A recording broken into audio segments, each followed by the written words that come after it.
Indian captain தாதா சௌரவ் கங்குலி.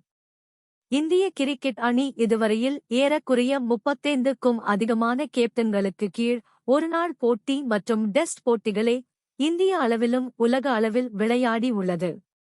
இவர்களில் கோடிக்கணக்கான இந்திய ரசிகர்களால் தாதா என்றும் பிரின்ஸ் ஆப் கொல்கத்தா என்று அழைக்கப்படும் மேற்கு வங்கத்தில் 1972ஆம் ஆண்டு பிறந்த இந்திய கிரிக்கெட் வரலாற்றில் இன்று வரையில் சிறந்த கேப்டன் என்று போற்றப்படும் சௌரவ் கங்குலி பற்றி சில நினைவுகளை உங்களிடம் பகிர்ந்து கொள்கிறேன். இந்திய கிரிக்கெட் அணி விளையாடும் போட்டிகளை குறைந்தது 1990 ஆண்டு முதல் ஏறக்குறைய கடந்த 30 ஆண்டுகளாக கிரிக்கெட்டை தொடர்ந்து பார்த்து கொண்டு வரும் ரசிகர்களுக்கு சில மறக்க முடியாத நினைவுகளையும் வெற்றிகளையும் அதற்கு அடித்தளம் இட்டு முக்கிய காரணமாக இருந்த கங்குலி அவர்களைப் பற்றி உங்களிடம் இந்த கட்டுரை மூலமாக பகிர்ந்து கொள்கிறேன். இந்தியாவில் 1990க்கு பிறகு பல வீடுகளில் தொலைக்காட்சி பெட்டி அறிமுகமாகிக் கொண்டிருந்த காலகட்டமாகவும் அக்காலகட்டத்தில் குறிப்பாக 1991ஆம் ஆண்டு நடந்த உலகக் கோப்பைதான் முதலாக இந்தியாவில் கோடிக்கணக்கான மக்கள் தொலைக்காட்சியில் நேரில் கண்டு கழிக்கும் வாய்ப்பாக ஏழை பணக்காரன் என்ற வித்தியாசம் இன்றி பலருக்கும் தூர்தர்ஷன் மூலமாக கிடைத்தது. குறிப்பாக 1991ஆம் ஆண்டு நடைபெற்ற உலக கோப்பையை ஆஸ்திரேலியாவும் நியூசிலாந்தும் இணைந்து நடத்தியது. அதிகாலை 3 மணி அளவில் நாம் கண்விழித்து பார்த்த அனுபவங்கள் பலருக்கும் உண்டு.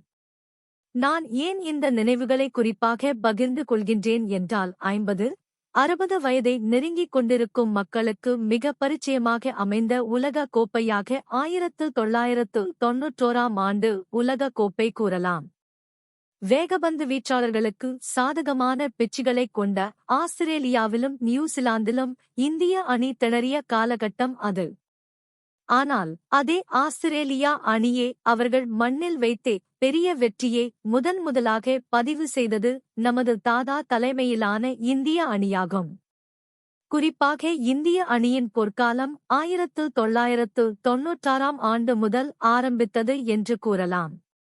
இந்த காலகட்டங்களில் பெரிய அளவில் டெஸ்ட் மேட்ச் ஒருநாள் போட்டிகளில் பல மாற்றங்கள் நமது அணியில் கொண்டு வர இந்திய அணியில் பல திறமையான விளையாட்டு வீரர்கள் பல காலங்களாக விளையாடி வந்துள்ளார்கள். அதிலும் குறிப்பாக Sachin Tendulkar god of cricket என்று சொல்வார்கள். அது உண்மை, அதை யாரும் மறக்க முடியாது.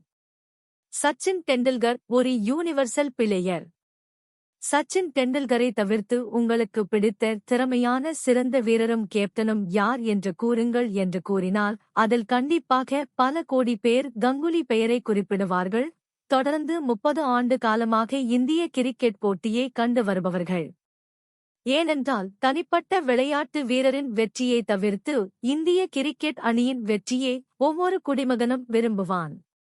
போட்டி இந்தியாவில் நடந்தாலும் சரி வெளிநாடுகளில் நடந்தாலும் சரி வெற்றி என்பது கோடிக்கணக்கான ரசிகர்களின் ஏக்கமாக எதிர்பார்ப்பாக இருந்தது. அதை ஒரு வகையில் முழுமையாக முதலாக பூர்த்தி செய்தது சௌரவ் கங்குலி தலைமையிலான இந்திய அணியாகும். அறிமுகம். இடது கை ஆட்டக்காரரான கங்குலி 1992ஆம் ஆண்டு வெஸ்ட் இண்டீஸ் அணிக்கு எதிராக களம் இறக்கப்பட்டார். ஆஸ்திரேலியாவில் அப்போட்டி நடந்தது. அதன் பிறகு நடைபெற்ற போட்டிகளிலும் கங்குலி அவ்வளவு சிறப்பாக விளையாடாததால் தொடர்ந்து அணியில் இடம் பிடிக்க தவறினார். இதற்கு மற்றும் ஒரு காரணமாக அரசல் புரசலாக கூறப்பட்டது அவர் சீனியர் வீரர்களுக்கு போட்டி நடைபெறும் பொழுது தேநீர் எடுத்துக்கொண்டு சென்று கொடுக்க மறுத்ததும் ஒரு காரணமாக கூறப்பட்டது. அந்நாட்களில் அவருக்கு இந்திய அணியில் நிரந்தரமாக விளையாடுவதற்கு வாய்ப்பு 1997ஆம் ஆண்டுகளிலிருந்து கிடைக்கப் பெற்றது. குறிப்பாக அவர் 1999ஆம் ஆண்டு நடந்த உலகக்கோப்பை போட்டியில் ஸ்ரீலங்கா அணிக்கு எதிராக அடித்த 183 ரன்களை குறிப்பிடலாம். அது புதிய ஒருநாள் போட்டி சாதனையாக கருதப்பட்டது. டெஸ்ட் மேட்ச்களில் 16 செஞ்சுரியும் ஒருநாள் போட்டிகளில் 22 சதங்களையும் அடித்துள்ளார். இது இல்லாமல் 10,000 ரன்களை கடந்த கிரிக்கெட் வீரர்களின் வரிசையில் அவரும் ஒருவராக உள்ளார். இந்திய அணியின் மிகச் சிறந்த ஓப்பனிங் இணை என்று சொன்னால் அனைவரின் நினைவிலும் வருவது சச்சின் மற்றும் கங்குலி இணையாகும். இவர்கள் இருவர் கூட்டணியில் 26 முறைக்கு மேலாக 100 ரன்கள் பார்ட்னர்ஷிப் முதலாக 2000 ஆண்டு தென் ஆப்பிரிக்கா அணிக்கு எதிராக நடைபெற்ற ஒரு நாள் தொடரில் இந்திய அணியின் கேப்டனாக அறிமுகப்படுத்தப்பட்ட அந்த தொடரில் வெற்றியும் பெற்றுக் காட்டினார். 2003ஆம் ஆண்டு இந்தியாவில் நடைபெற்ற உலகக் கோப்பை போட்டியில் கங்குலி தலைமையிலான இந்திய அணி இறுதிப் போட்டியில் ஆஸ்திரேலியா அணியை சந்தித்தது. உலகக் கோப்பையை வெல்லும் என்று இந்திய ரசிகர்களால் மிகவும் எதிர்பார்க்கப்பட்டது. ஆனால் இந்திய அணி தோல்வி அடைந்தது. அதில் ஒரு முக்கிய காரணமாக கங்குலி அவர்கள் செய்த தவறாக கூறப்பட்டது.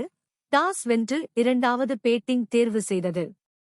இங்கு ஏன் நான் கங்குலி எனக்கு பிடித்த மனம் கவர்ந்த கிரிக்கெட் வீரராகவும் குறிப்பாக இந்திய கேப்டன்களின் சிறந்த ஒருவராகவும் கூறுகிறேன் என்றால் அன்று அவர் அமைத்து தந்த அந்த வெற்றி பாதையில்தான் எந்த பிச்சுக்களிலும் எந்த வெளிநாடுகளிலும் இந்திய அணியால் வெற்றி பெற முடியும் என்ற நம்பிக்கையை இந்திய அணி வீரர்களுக்கும் கோடான கோடி இந்திய கிரிக்கெட் ரசிகர்கள் மனதிலும் நம்பிக்கை ஏற்படுத்தினார், நிரூபித்தும் காட்டினார்.